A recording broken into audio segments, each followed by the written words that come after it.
একটি শান্ত পাহাড়ি গ্রামের পাশে ধানক্ষেতের মাঝে ঝলমলে জোনাকিরা রাতের আকাশ ভরিয়ে দেয়। সেখানে থাকে ১৪ বছরের এক ছেলেটি, নাম রেন।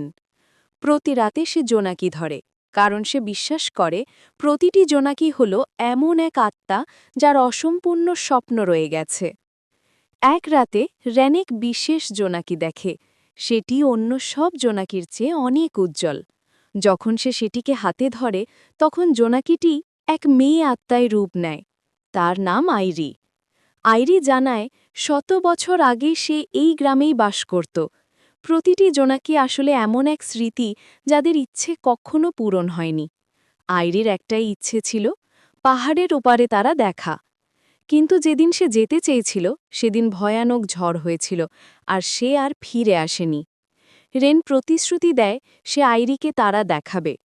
এরপরের কয়েক রাত তারা একসাথে পাহাড়ে ওঠে। জোনাকিরা তাদের পথ আলোকিত করে। হাসি, গল্প আর বন্ধুত্বে সময় কেটে যায়। অবশেষে তারা পাহাড়ের চূড়ায় পৌঁছায়।